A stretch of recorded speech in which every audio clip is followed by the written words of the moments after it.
So first up today, everyone loves pasta. And now that the warmer weather has arrived, we're celebrating with pesto and some colorful veggies. Back with us for What's for Dinner is registered dietitian with the U of I Extension, Leia Kedem. Welcome back. Thank you. Always good to be here. So we're making a pesto tortellini. Yes. I love this recipe. You know, everybody loves pasta, right? It's one of those mainstays. And instead of using a more traditional red sauce or, meat sauce, we're going to do pesto because it's nice and green, and it's green outside. It's colorful. So what is it? What is pesto? What the heck does it have kale in it, like Cynthia's last week? It does not have kale in it, I'm proud to say. Okay. Yeah, the traditional pesto is made usually of basil, garlic, olive oil, pine nuts, and Parmesan cheese. That's my favorite part. Yeah. And there are a lot of variations on it that I've seen. Some people use walnuts instead of pine nuts, spinach instead of the basil. So you can kind of play around with it. You can make it at home with things from your garden if you like, or even just ingredients you pick up at the store. But we're all about time and convenience, right? We want to get this on the table within about 30 minutes. So we're just going to use some jarred pesto here. Okay, is this a particular brand or it's just one you happen to like? This is one that I happen to like. There are lots of brands out there, so you kind of have to play with the flavors because they use different amounts of the ingredients, so that can kind of change the flavor profile. Sure. What shopping aisle do you find pesto in? I actually got this one right next to the onions and garlic. Oh. But a lot of times they'll be in the world foods area or in the international aisle. Yeah. Smart. And like a lot of different things, especially the stuff you like to cook, Leia, you can add different fresh ingredients to really bolster that taste and take advantage of those nice spring garden vegetables. Absolutely. All right, so on the screen I'm seeing that we're using tricolor tortellini, but this looks like just regular. It is regular because they didn't have it at the store today. But so tricolor, I love. Yeah, if you can get the tricolor, that's great. But it's just a basic cheese stuffed tortellini. And we're adding tons of color anyway with the summer squash and zucchini, which is coming into season now. So we're adding color and lots of nutrition, fiber, vitamins, and minerals. All right. So you've already cooked this up, or we're going to do that now? It's already cooked, yeah. So this is the tortellini that you find frozen in the frozen aisle, and you cook it according to package directions, usually just in your pasta pot for a couple minutes.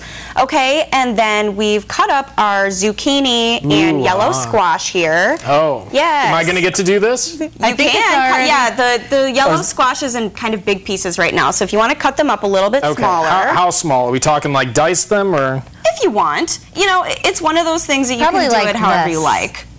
Okay, well, we've got, I like little half moon shapes, but if you want to dice them, that's totally fine. Yeah, I'm going pretty small here. So, all right, so you think, I think real just small. like cut that in half. Like this. Yeah. Okay. You're easy to please. All right, I'll just put down the final word on the shape. Okay. So be it, okay. We're going to keep it like that. So you can just, keep it simple. Like I said, cut it up however you like. Okay, and then we're going to take this, put it in our, I like to minimize the amount of dishes that I do, as I've said before. Here. Yes. Can I grab those tortellini from you? Sorry, I was distracted. Hey, I know. But can you amazing cutting. Yes. Can you steam those vegetables though? You can. What I did, yes, you want to cook these, of course. I like to steam them in the microwave. It's super easy and quick. You just put in a little bit of water, maybe up to, maybe about half an inch up. Cover with the top, leave it a little bit open so steam can escape, and just zap it for a couple minutes, and that's it. Drain the water, you're done. Or you could use, a steamer insert if you have one of those for your pasta pots. So. And those are becoming really popular. I feel like I've seen in all the weddings that I've been going to lately, I feel like I've been seeing those kinds of things on the request popular list. gift. Yeah, yes, it is. Steamers are awesome. Great way to steam your vegetables. No extra fat. Very low calorie way to make veggies. So okay, so we've got that mixed up. They're in there, yes, and then we're gonna toss in our pesto, which is right there, about a quarter of a cup.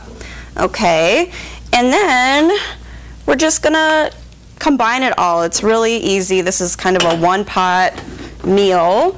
And the nice thing about using the squash, I think, is that it's a very mild flavored vegetable, so kids like it a lot more than stronger ones like broccoli and things like that.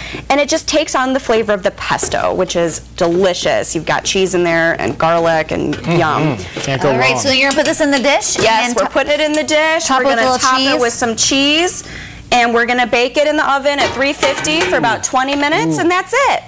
That seems very simple. It's easy, and it Quick and smells easy. really great. You can already smell the garlic and the cheese. It's delicious. All right, Leia's going to stick around, and we're going to have the final presentation of this coming up. And if you'd like to make this for dinner tonight, we actually have the recipe already online. Go to our website at CILiving.tv.